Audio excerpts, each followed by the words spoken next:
India चांद पे पहुंच गया और हम लोग जो है ना कब्रिस्तान में पहुंच गए।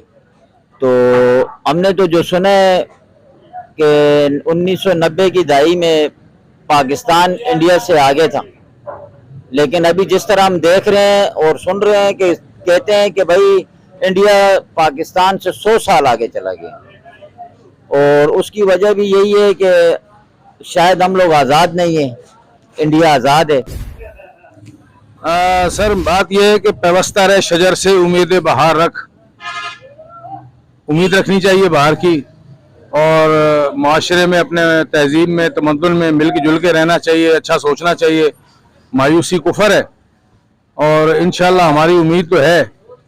और जाहिर बात है ये जो परेशानियां, ये जो चीज़ें आ रही हैं सामने, तो हज़रत अल्लामा इकबाल का एक शेर है कि इस्लाम जिंदा होता है हर करबला के बाद, कुर्बानी से ही कोई कामयाबी हासिल होती है। तो इंशाल्लाह अल्लाह पाक बेहतर करने वाला, उम्मीद पर दुनिया कायम है। सर अस्सलाम वालेकुम। वालेकुम अस्सलाम। सर इंडिया चांद पे पहुंचा हुआ है, पहुंच गया, तो उसके बारे में आप क्या कहेंगे? इंडिया चांद पे पहुंच गया और हम लोग जो है ना कब्रिस्तान में पहुंच गए। तो हमने तो जो सुना है कि 1990 की दहाई में पाकिस्तान इंडिया से आगे था, लेकिन अभी जिस तरह हम देख रहे हैं और सुन रहे हैं कि कहते हैं कि भाई इंडिया पाकिस्तान से 100 साल आगे चला गया। और उसकी वजह भी यही है कि शायद हम लोग आज़ाद नहीं है, इंडिया आज़ाद है। सर किस तरह आज़ादी चाहिए? आज़ाद तो एक ही टाइम पे हुए थे, दोनों मुल्क एक ही दिन में बने थे। तो इंडिया इतना तरक्की कर गया, इतना आगे निकल गया, और पाकिस्तान जो है वो तो और भी धंसता जा रहा है। तो वजह क्या है ये, मतलब? उसकी वजह जो हमें समझ आ रही है और जिस तरह हम देख रहे हैं और हम महसूस कर रहे हैं, उसकी वजह यही है कि यहाँ जो है ताकतवर जो अदारे हैं हमारे, उन्हीं के पास ये सारे इख्तियार हैं। ये जमहूरियत और ये वज़ीर आज़म और ये सदर पाकिस्तान तो नाम के लगते हैं, क्योंकि यहाँ इनके ये फैसले नहीं चलते जो ताकतवर बंदे के फैसले चलते हैं।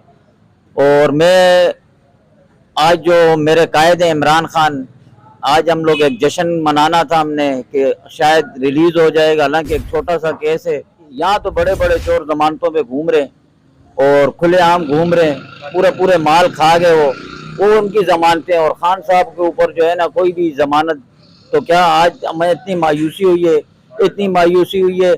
हम खुदारा हम वास्ता देते हैं उन ताकतवर बंदों को, ताकतवर अदारों को, हम तो कुछ नहीं कर सकते। खुदारा आप किसी के कंधे इस्तेमाल नहीं करो, या खुले आम सरेआम आके कह दो भाई ये हमारा आर्डर है, तो हम फिर उसी तरह चलें। अभी दिखाते कुछ है, करते कुछ, हम कर तो कुछ भी नहीं सकते। हमने आज इतनी खुशी मनानी थी कि चलो पाकिस्तान में, चलो आज इमरान खान आज़ाद होता, रिलीज होता, तो हमें वो खुशी मिलती। इस महंगाई के दौर में उन्होंने हमारी वो खुशी भी छीनी। सर इंडिया चांद पे पहुंच गया, तो आप क्या कहेंगे उसके बारे में? सर मैं कहूँगा हम तो अपने मसले मसाइल में गिरे हुए हैं। जैसे पाकिस्तान के हालात, इधर लाइट नहीं है, दिन ब दिन महंगाई है। हम चांद पे जब पूछेंगे कि यहाँ पे हमारी एजुकेशन नहीं है, सेहत नहीं है, हॉस्पिटल नहीं है, हम लोग आवाम जो है इस पाकिस्तान के अंदर अपने ही मसले मसाइल के अंदर घिरी हुई है। मैं ये कहूँगा कि अगर हम लोग अब जो हमारी जो बुनियादी चीज़ें, सेहत, तालीम, सड़कें, पानी, हमें ये दिया जाए कि हम आगे तरक्की कर सकें और जो दूसरे ममालिक हैं हम उनके शाना बाशाना खड़े हो सकें, क्योंकि हमें हमारी बुनियादी चीज़ें हमें दी जाए। पानी है, तालीम है, सेहत है। जैसे भी अंधेरे में बैठे, लाइट नहीं है यहाँ पे, ये मसला है। आप कह रहे हैं कि मसाइल है, मगर शहबाज शरीफ साहब जो वज़ीर आज़म हाउस से निकल रहे थे बाहर, तो उसके ये अल्फाज थे कि जो ना अब मैं अपने काम से, जो मैंने काम किया 16 महीने में, तो मुतमईन हूँ। तो इसके बात करने से ये लगता है कि पाकिस्तान को बहुत ही तरक्की की तरफ ले गया है। और वो उसने ये भी कहा है कि 5 साल और मुझे दे दो, एक मौका और दे दो, तो इंशाल्लाह ताला पाकिस्तान को मैं नक्शा बदल दूंगा। सर देखें, अगर उनकी 14 महीने हुकूमत रही तो हमें तो कोई निज़ाम नज़र नहीं आया बनता हुआ, बल्कि उल्टा निज़ाम खराब हुआ है, उल्टा और महंगाई हुई है, आवाम पीसी है। आपके सामने इतने सारे वाकियात हैं, दिन ब दिन लोग तंग आके बेरोजगारी से खुदकुशी कर रहे हैं, तंज जाते हैं लोगों पे अपने घर चलाने के लिए नहीं है। जो बेचारा एक मजदूर बंदा है वो किस तरह दिन भर दिहाड़ी बना के अपना घर चलाता है, ये उसी को पता। देखें ये जो हैं, जो बड़े बड़े लोग हैं, बड़ी बड़ी बातें तो कर सकते हैं, पर ये छोटे छोटे लोगों के मसले नहीं हल कर सकते, ये सिर्फ बड़ी बड़ी बातें करना जानते हैं।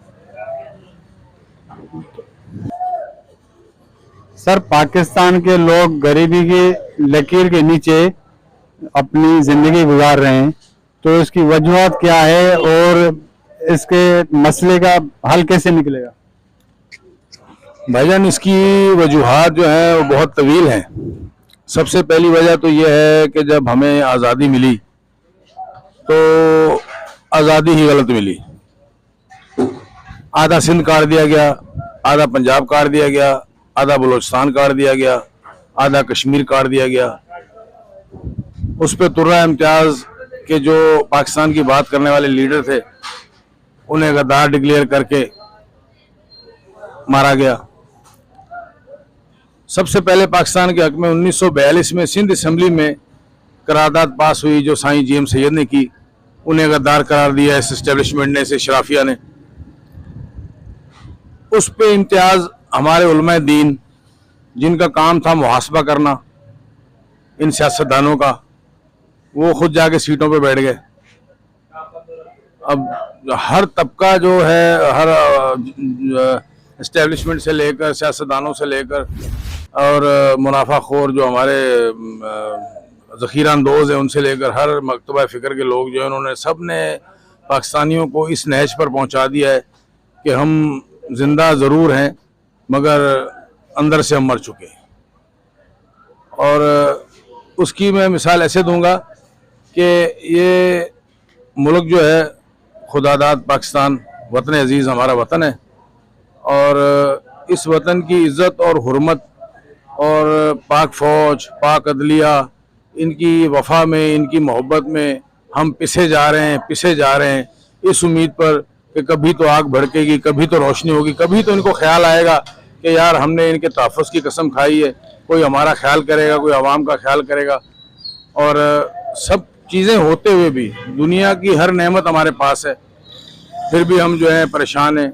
अब वो सुन रहा हूँ मैं आज के वो जिक्र चल रहा है कि इंडिया चांद पे पहुंच गया, इंडिया चांद पे। भाई हमारे लोग जब आज़ाद होंगे तो कहीं पहुंचने जैसे होंगे ना।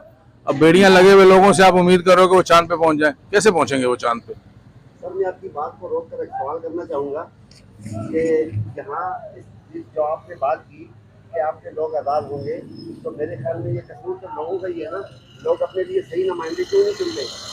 उनको हक दिया है, वोट दिया है, वोट किस लिए देते? वो अपने लिए सही नुमाइंदे क्यों नहीं चुनते? सही नुमाइंदे। बिल्कुल आपने बजा फरमाया। ये सब चीज़ें देखते हुए जो जितने भी लीडर आए हैं, किसी ने सिंध को सपोर्ट किया, किसी ने पंजाब को सपोर्ट किया, कोई बलोचों का लीडर निकला, कोई उर्दू बोलने वालों का लीडर निकला। अब अल्लाह पाक ने हमें एक बड़ी मुश्किलों से एक लीडर दिया है, अच्छा लीडर दिया है, जिसका माजी भी बेदाग है, जिसका हाल भी बेदाग है, और वो इमरान खान है। अगर वो अच्छी को बात करता है, सच्ची को बात करता है, तो पिछले सब आवाम को इस बात का अच्छी तरह मुशाहिदा है कि कोरोना जैसे ख़तरनाक मौलिक दौर में जब खाना काबा में इबादत भी बंद हो गई थी, उस दौर में भी उसने हमें परेशान नहीं होने दिया। पेट्रोल था तो वो 150 रुपये लीटर तक था, और इसी वजह से दूसरी अशिया ज़रूरिया जो हैं उनकी भी कीमतें कंट्रोल में थी। तो अब एक मैं आपकी बात रोकना चाहता हूँ। आपका ज़हन ये मानता है कि पाकिस्तान के अंदर सही लीडर को कामयाब होने दिया जाएगा, जबकि भुट्टो को फांसी लगा दी गई, जबकि भुट्टो के आखिरी अल्फाज थे कि मेरी कौम से कहना कि मुस्लिम कौमों के बहादुर लीडरों का यही इंजाम होता है। कि आपको लगता है कि इमरान खान अगर कौम की, मुल्क की बात कर रहा है, वो कामयाब हो पाएगा अपने मकसद के अंदर? सर, बात यह है कि पेवस्ता रहे शजर से उम्मीद बहार रख, उम्मीद रखनी चाहिए बाहर की, और माशरे में, अपने तहजीब में, तमद्दुन में मिल के जुल के रहना चाहिए, अच्छा सोचना चाहिए। मायूसी कुफर है, और इंशाल्लाह हमारी उम्मीद तो है। और ज़ाहिर बात है, ये जो परेशानियाँ, ये जो चीज़ें आ रही हैं सामने, तो हज़रत अल्लामा इकबाल का एक शेर है कि इस्लाम जिंदा होता है हर करबला के बाद। कुर्बानी से ही कोई कामयाबी हासिल होती है। तो इंशाल्लाह अल्लाह पाक बेहतर करने वाला, उम्मीद पर दुनिया कायम है।